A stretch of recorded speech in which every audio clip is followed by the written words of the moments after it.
कवि अमर के द्वारा रचित दर्शन स्तुति, इसमें भक्त अपने पुण्य की सराहना करते हुए नैतिक गुणों के विकास और मुक्ति प्राप्त करने की भावना भगवान से बार बार प्रकट कर रहा है। अति पुण्य उदय मम आया, प्रभु तुमरा दर्शन पाया। अब तक तुमको बिन जाने, दुख पाए निज गुण हाने। पाए अनंत दुख अब तक जगत को निज जान कर। सर्वज्ञ भासित जगत हित कर, धर्म नहीं पहचान कर। भव बंध कारक सुख प्रहारक, विषय में सुख मान कर। निज पर विवेचक ज्ञान में, सुख निधि सुधा नहीं पान कर। कह रहे हैं कवि अमर भगवान से कि हे भगवान, आज मेरे अति तीव्र पुण्य का उदय आया है और उसके फलस्वरूप आज आपके दर्शन मुझे प्राप्त हुए। भगवान के दर्शन के लिए जब तक पुण्य का उदय नहीं हो तब तक दर्शन की उपलब्धि नहीं होती। अपने को सहजता से रोज मिलते रहते हैं तो ऐसा लगता नहीं अपने को कि इसमें अपना कोई पुण्य का उदय है, लेकिन जिन लोगों को दर्शन बड़े मुश्किल से हो पाते हैं, कई प्रकार की परेशानियां रहती हैं, पहुंच नहीं पाते द्वार तक, तो उन लोगों के लिए उसकी जो है महत्ता समझ में आती है। सहजता से कोई चीज़ मिलती है तो अपने को उसकी कीमत नहीं रहती। और कह रहे हैं कि भगवान, आपको अभी तक मैंने जाना नहीं और उसके कारण मैं अपने स्वरूप से भी परिचित नहीं हो पाया और संसार में मैंने बहुत दुखों को प्राप्त किया और अपने जो गुण हैं उनको भी हनन करता रहा, उनका भी मैं नाश करता रहा। तो अपने गुणों को, जो भगवान के गुणों को देख करके अपने गुणों की याद आती है कि हमारे अंदर भी वो गुणों की सामर्थ्य है जो ढकी हुई है। यदि पुरुषार्थ करें तो अपन भी भगवान जैसे गुणों को प्राप्त कर सकते हैं। पाए अनंते दुख, ये पढ़ लिया था अपन ने। हाँ, इसमें कह रहे हैं कि हे भगवान, मैंने इस संसार में अनंत दुखों को प्राप्त किया और उसमें मूल कारण क्या रहा कि जगत को अपना जानकर, पर पदार्थों को, चाहे चेतन अचेतन, सब पर पदार्थ को अपना जान करके अनंत दुखों को मैंने प्राप्त किया। दुख का कारण क्या है? संयोग। जहाँ संयोग होता है, पर पदार्थ को अपना मानते हैं, तो उसके कारण में संयोग तो जो है वियोग में एक दिन अवश्य ढलता है, तो वो सब संयोग जो है दुख दे करके जाता है। तो ऐसी जो है जीव ने जो है अनंतों दुखों को इस संसार में परिभ्रमण करते हुए प्राप्त किया। और जो जिनेंद्र भगवान सर्वज्ञ हैं, सब कुछ जानते हैं, उनके द्वारा भाषित जो समस्त जीवों के लिए हितकारी है, ऐसे धर्म के बारे में उसको जो नहीं पहचान करके, यानी उसको ये हमारे लिए कल्याणकारी है ऐसा ना मान करके, हमने संसार में जो जिसने कह दिया ऐसा कर लो वैसा कर लो, जो कि समीचीन मार्ग नहीं है, उसको भी हम अपनाते रहे। उसके कारण में ही ये संसार में अभी तक मुक्ति को प्राप्त नहीं हो पाए। और जहाँ विषय के जो सुख होते हैं, वो विषयों के सुख में सुख मान करके जो भव में बंधन के कारक हैं, यानी बंद करने वाले हैं, और जो आत्मिक सुख है उसको नष्ट करने वाले हैं। आत्मिक सुख का भान नहीं होने देते, भुलावे में डाले रखते हैं। अपनी निधि अपन नहीं पहचान पाते, पर के ही कामों में व्यस्त रह करके अपन अपनी जो सुख निधि है उससे परिचय को प्राप्त नहीं कर पाते। और जहाँ निज और पर का भेद करने वाला जो ज्ञान में सुख निधि है अपनी, ऐसी सुधा का हमने कभी भी पान नहीं किया। बाहर के ही इंद्रियों के विषयों में ही लीन रहते रहे, उसके माध्यम से हमने अपने आत्म तत्व से परिचय आज तक प्राप्त नहीं किया। तो इसमें जो है दर्शन स्तुति में भगवान की गुणों की स्तुति के साथ साथ में एक प्रकार से आलोचना का भी भाव यहाँ पर छिपा हुआ है कि हे भगवान, हमने आज तक इस संसार में आपका लाभ न लेकर के संसार में जो भ्रमण का कारण है वो हमारी ही भूल है। तब पद्म मोर में आए, लखी कुमति विमोह पलाए, निज ज्ञान कला और जागी, रुचि पूर्ण सहित में लागी। रुचि लगी हित में आत्म के, सत्संग में अब मन लगा।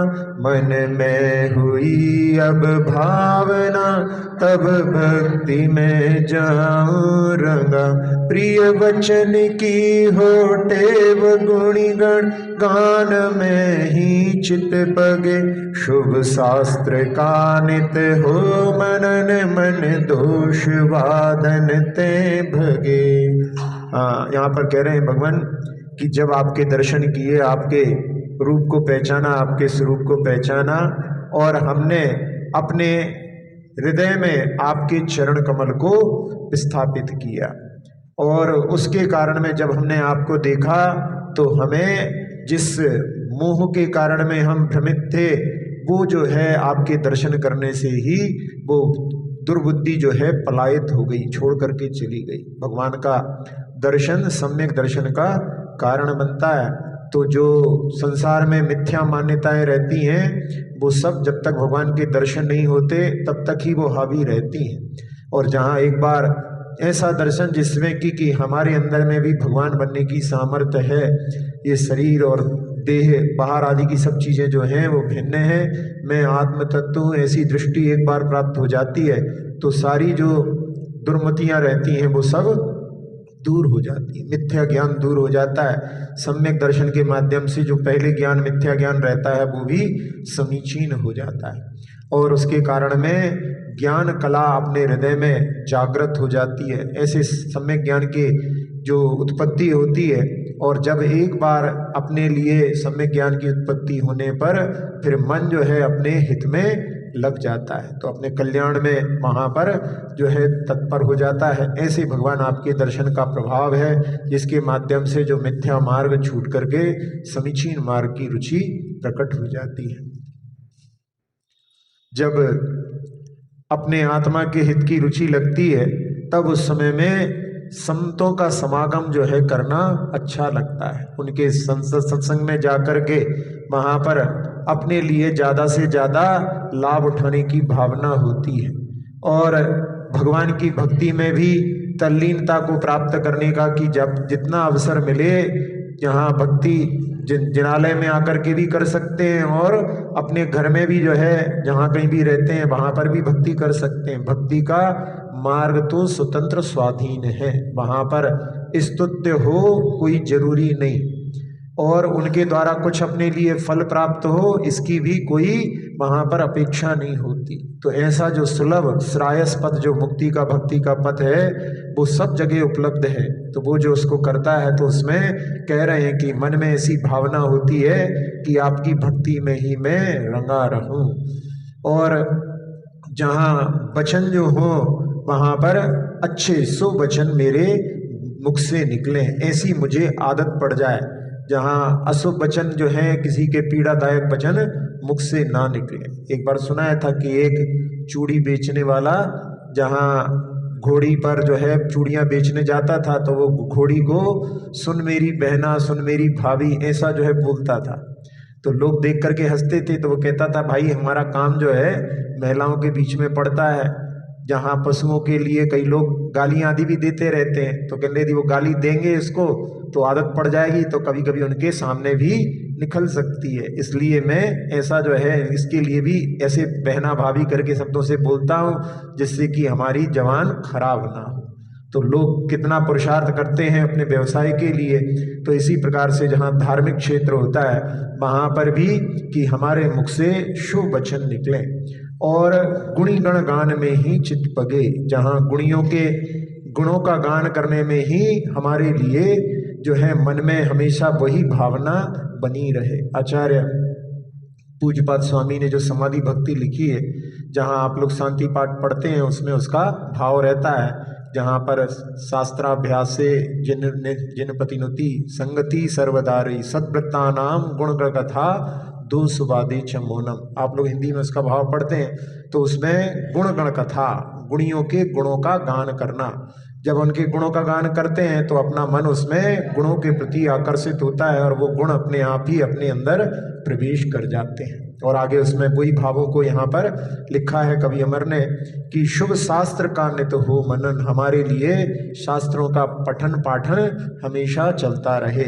जिसके माध्यम से अपना मन जो है हमेशा उनमें धर्म ध्यान में ही लगा रहे। और मन दोष वादन ते भगे, मन में कभी भी किसी के दोषों का वर्णन करने का भाव उत्पन्न ना हो।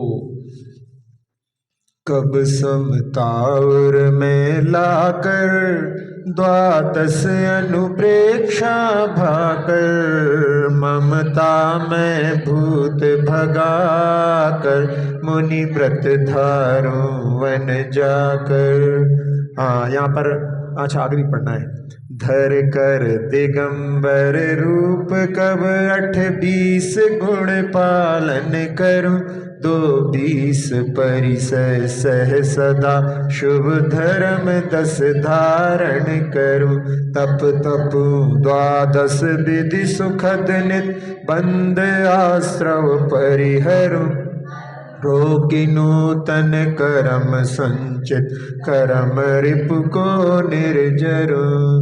हाँ, यहाँ पर कह रहे हैं कि जो भगवान का भक्त होता है वो अपने मन में भगवान बनने की भावना रखता है, तो कब जो है सारे कार्यों से ऊपर उठ करके समता भाव राग देश से ऊपर उठ करके अपने हृदय में प्राप्त करके और 12 भावनाओं का चिंतन करके, जहाँ 12 भावनाएं जो यथार्थता का वर्णन करती हैं, अपने लिए जो संसार के स्वरूप से भी परिचित कराती हैं और वास्तविकता से जब अपना परिचय होता है तो उसमें बहुत सारी मिथ्या भ्रांतियाँ दूर हो जाती हैं। तो उसके माध्यम से 12 भावनाओं के माध्यम से जहाँ पर पदार्थ के प्रति जो ममत्व का भाव रहता है,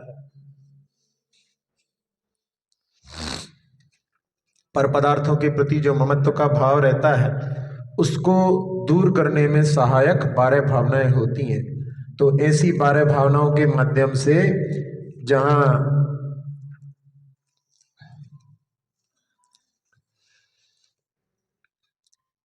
जो ममता रूपी भूत को जो है दूर करने में समर्थ होती हैं और उसके माध्यम से फिर सारे ममत्वपन को छोड़ करके, और यहाँ कवि महोदय कह रहे हैं कि वो कब ऐसी स्थिति आए कि मैं जाकर के वन में मुनि व्रत के धारण करूं और उसमें सारे परिग्रह को छोड़ करके और मुनि बनूं, ऐसी भावना यहाँ पर कवि महोदय रख रहे हैं, जिसमें जब सब बाह्य परिग्रह अंतरंग परिग्रह छोड़ा जाता है तो उसमें दिगंबर रूप को धारण करके कब 28 जो उनके मूल गुण होते हैं उनका पालन करूं।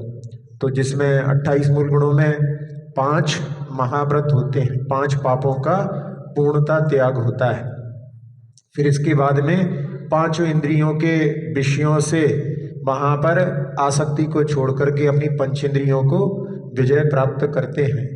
और साथ साथ में जो 6 आवश्यक होते हैं, 5 समितियाँ होती हैं, तो जहाँ जो कार्य करते हैं उनमें हर चीज़ में जो है सावधानी पूर्वक कार्य करते हैं तो वो समितियाँ कहलाती हैं।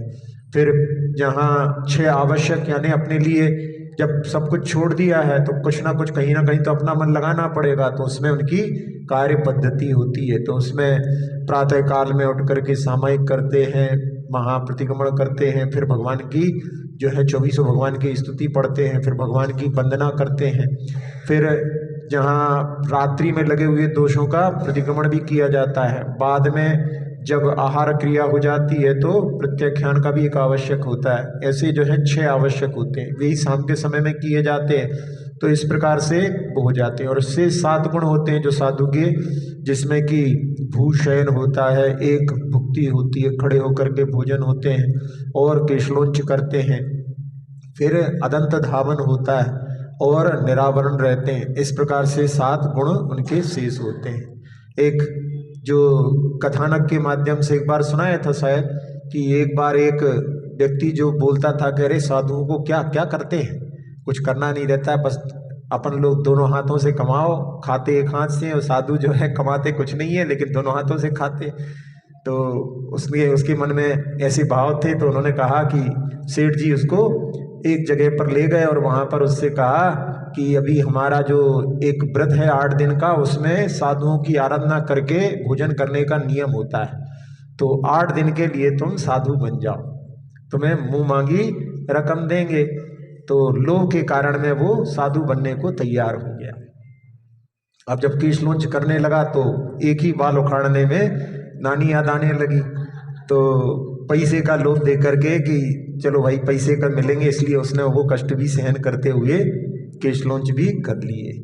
और जब भोजन का समय आया तो कहने लगा कि लाओ भोजन कराओ, तो उन्होंने कहा कि भाई आज केश लॉन्च किए, आज तो उपवास होता है। तो अब कहले यार पहले बताया नहीं था, तो कहने ये तो इसमें नियम रहते ही हैं। तो ठीक है, पालन कर लिया। अब जैसे तैसे जो है उसमें क्या करें, तो सेठ जी ने उनके सामने शास्त्र रख दिया, उसमें साधुओं की पूरी चर्या थी, उसमें कैसे का करना है। तो उसमें वहाँ पर वो जहाँ पहले अभ्यास नहीं था, तो जब मच्छर बैठा तो जैसे पहले अब करते थे हाथ मारने के लिए बढ़ने लगा, तो उन्होंने कहा कि अरे नहीं, आप तो जो है पूर्ण हिंसा के त्यागु, अब जो है आप किसी जीव को ज़्यादा यदि परेशानी हो तो पिच्छी से परिमार्जन कर सकते हो, लेकिन उसको मारना नहीं। फिर जहाँ झूठ बोलने की बात ही नहीं है, कोई भी चीज़ चाहिए हो आवश्यक जो लगती है उसमें किसी से बोल करके, वैसे तो याचना नहीं करना और कोई चीज़ की, लेकिन यदि कोई चीज़ की आवश्यकता जैसे कमंडल के लिए पानी आदि चाहिए है तो उसके लिए बिना, जैसे रखा हुआ है यहाँ पे, तो अपने हाथ से नहीं भर लेना, उसमें जो है किसी से बोल करके कोई दे तब वहाँ पर लेना। फिर जो है चोरी हो गया, फिर सब जो है स्त्रियों से सब प्रकार के संबंध समाप्त हो गए। तो यानी सबके प्रति जो है बेटी, माँ और बहन का जैसा संबंध रहेगा, और अपने पास में केवल 3 परिग्रह नहीं, वैसे बाकी जो है उपकरण कहलाते हैं। परिग्रह का तो पूर्ण त्याग हो गया है, तो उसमें जहाँ शास्त्र होते हैं, ज्ञान का उपकरण होता है, पिछी जो है संयम का उपकरण होता है, शुद्धि का जो है कमंडलू होता है, इसके अलावा कुछ नहीं रखना। फिर 4 हाथ जमीन देख करके चलना है। भाषा समिति में पहले जो किसी को बुलाना होता था कि ए कलुआ इधर आ, ऐसे नहीं बोलते, अब इस समय बोलना है कि ए कालू जी इधर आओ, ऐसे करके जो है अच्छे से बोलना है। तो ये हो गया आपका भाषा समिति। ईष्णा समिति जब आहार करेंगे तब देखेंगे। फिर आदा निक्षेपण, जहाँ बैठो उठो वहाँ पर परिमार्जन करके, और मलमूत्र का विसर्जन प्रासुक स्थान पर। तो ऐसे हो गए, तो वो उसमें जो है मन लगाने लगे। अब जैसे तैसे उनका समय व्यतीत हुआ, आहार की बेला आई। आहार की बेला में चूंकि वो पहले विप्र महोदय थे तो खाने में बड़े होशियार थे, अब उन्होंने वहाँ पर खाते खाते खाते पानी का ध्यान नहीं रखा, क्योंकि साधुओं की चर्या से परिचित तो थे नहीं, उन्होंने खूब दबा करके खा लिया। अब वो जो है पानी पीने के लिए जगह नहीं छोड़ी, तो दिन में जो है जब प्यास लगी तो बड़ी परेशानी आई। फिर जैसे तैसे जो है दिन भी निकला बड़ी मुश्किल से। फिर दूसरे दिन ऐसी तीव्र प्यास लगी थी कि पानी ही पानी पीते गए, पानी पानी पीते पीते ही पेट भर गया। फिर जो है बड़ी परेशानी हुई दिन भर, क्योंकि पानी तो पिया, जब कोई अन्न आदि होता है तो ठहरता है, नहीं तो सारा का सारा निकल जाता है। तो बस फिर जो है दिन भर बड़ी परेशानी रही। फिर धीरे धीरे समझ में आया, और उसमें उनकी चर्या जिसके प्रति उनमें लगता था कि साधु कुछ नहीं करते, फिर वो समझ में आया कि अरे जो साधु बाहर के कार्य नहीं करते, लेकिन उनकी चर्या ऐसी होती है कि जिसके करने में जहाँ जो बड़े बड़े भी जो हैं, बड़े बड़े जो बलवान भी फीके पड़ सकते हैं। तो ऐसे जो है उनके साधुओं की चर्या के प्रति बहुमान उत्पन्न हुआ। और उसके बाद में जब 8 दिन पूर्ण हुए तो उनके लिए उन्होंने, सेठ जी ने जैसी जो रकम तय की थी थाल में रख करके उनको दिखलाई। तो उस समय में कहा कि अरे अब क्या आप दिखा रहे हो, ये तो सब मैं त्याग कर चुका हूँ। अरे कहले 8 दिन की बात है। कहने अरे नहीं भाई, भले ही तुमने 8 दिन के लिए बोला था, लेकिन अब तो मैं जहाँ मैंने सब कुछ त्याग कर दिया है, भले ही तुम्हारी दृष्टि में 8 दिन के लिए था, लेकिन मैंने मन में तो सब कुछ का जो है हमेशा जीवन भर के लिए त्याग कर दिया। तो अब क्या करें भाई, अब वापस चलना है। तो वापस चलने के लिए जहाँ व्यापार के लिए गए थे, सारी व्यवस्थाएं सेठ जी ने की, उनके बिहार की। और जहाँ उनके साथ में बहुत सारे और भी लोग भी थे सुरक्षा के लिए, मतलब सेना भी थी छोटी मोटी। लेकिन जहाँ रास्ते में लुटेरे आ गए, जंगली डाकू लोग आ गए, और उस समय में इनकी सेना ने उनका मुकाबला किया, लेकिन छोटी सेना थी। और उसी बीच में किसी का जो है वहाँ पर जो भील लोग थे लुटेरे, तो वहाँ से जो है तीर आकर के मुनिराज के हृदय में लग गया और उस समय में ऐसी स्थिति बन गई, इतना घाव हो गया कि फिर जहाँ उनके प्राण छूटने के लिए हो गए, तब सेठ जी ने उनके लिए संबोधन दे करके और उनके माध्यम से कि आपने इस पवित्र जो है पद को प्राप्त किया है, इस समय में संलेखना ही, जहाँ संक्षिप्त संलेखना ली जाती है, उसको आप धारण करके समस्त प्रकार के अन्न जल का त्याग करके और नमोकार मंत्र का स्मरण करते हुए देह के प्रति ममत्व, परिवार के प्रति ममत्व आदि जो पहले ही छोड़ दिया है आपने, ऐसे भावों से उनके लिए सेठ जी बड़े कुशल थे, उसके माध्यम से महाराज की उन्होंने संलेखना करा दी। और संलेखना होने के बाद में वो स्वर्ग गए और स्वर्ग से आने के बाद में फिर वो राजा श्रेणिक के पुत्र अभय कुमार के रूप में उत्पन्न हुए। अभय कुमार जो थे वो इतने बुद्धिमान थे कि उसके माध्यम से बड़े बड़े जो है कार्य उन्होंने अपने जीवन में किए और आखिरी में उन्होंने भी तप करके, उनके बारे में कुछ दो मत मिलते हैं, एक मत में कि मुक्ति को प्राप्त हुई, एक मत में कि वो सर्वा सिद्धि गए। तो ऐसा जो है उन्होंने एक भाव में ही ऐसा परिवर्तन करके अपना उत्थान कर लिया।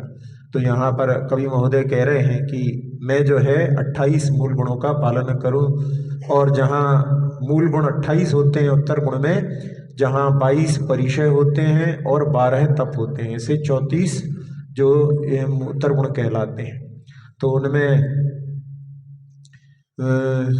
इनके माध्यम से 22 परिचयों को सहन करके और धर्म जो है 10 प्रकार के 10 लक्षण धर्मों का पालन करूं, जिनके माध्यम से जीवन में जो महाव्रत आदि हैं, इन्हें मूल गुण हैं, उनके पालन में भी वहाँ पर अच्छे से पालन होते हैं और उत्तर गुणों में भी उनके माध्यम से वृद्धि होती है।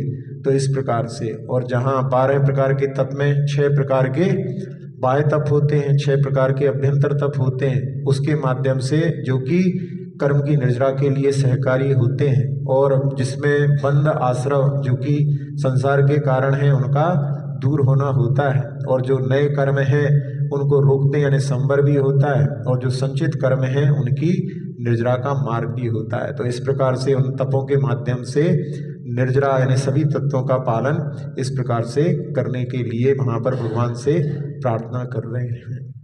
कब धन्य सुअवसर पाऊं, जब निज में ही रम जाऊं, करतादिक भेद मिटाऊं, रागादिक दूर भगाऊं, कर दूर रागादिक निरंतर, आत्म को निर्मल करूं, बल ज्ञान दर्शन सुख अतुल लय, चरित छायक आचरूं, आनंद कंद जिनेन्द्रवन, उपदेश को नित उच्चरूं, आबे अमर कब सुखद दिन, जब दुखद भव सागर तरूं।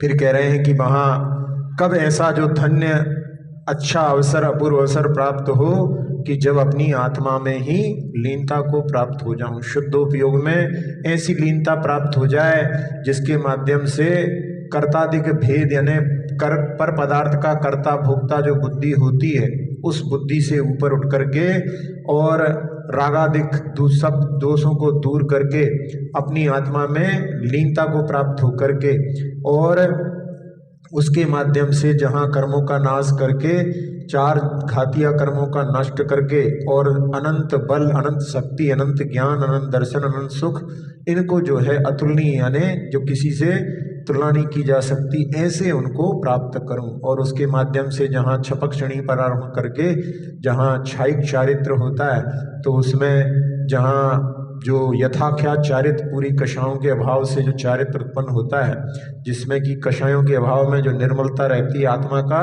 जैसा निर्मल स्वभाव है वैसा जो है उनके लिए प्राप्त होता है। तो ऐसे जो है क्षायिक चारित्र को प्राप्त करूं।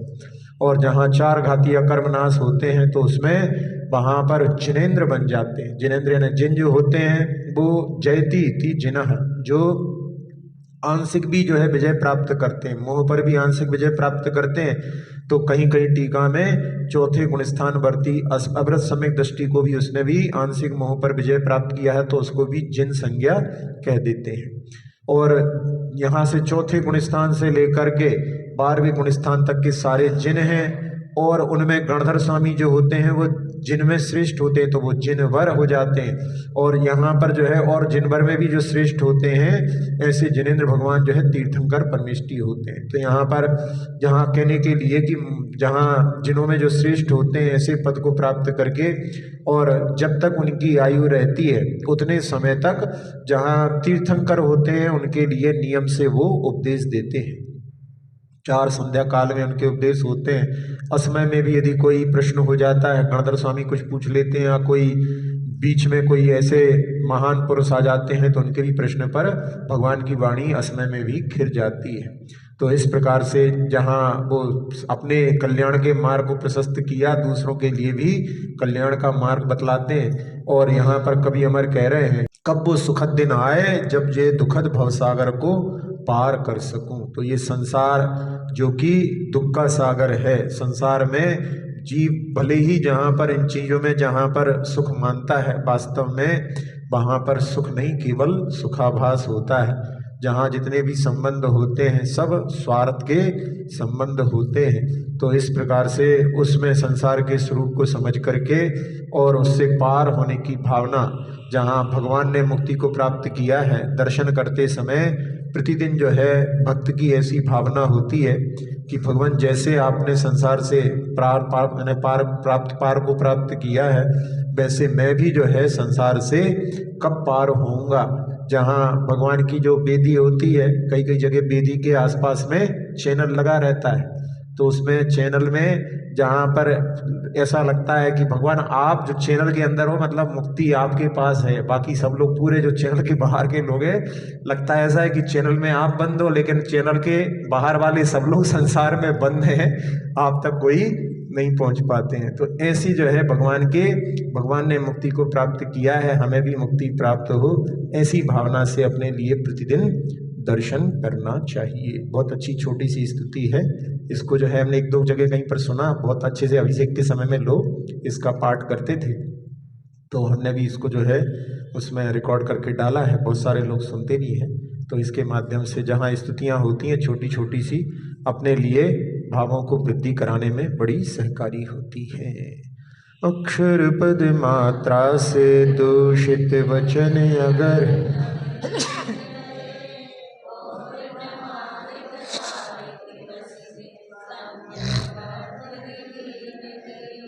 जिन वाणी माता मेरी उन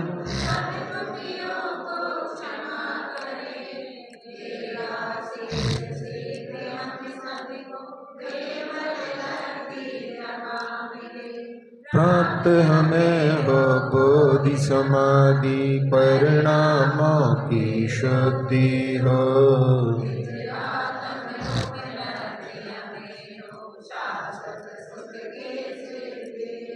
चिंतित वस्तु दात्री माता चिंतामणि उपमा भाति।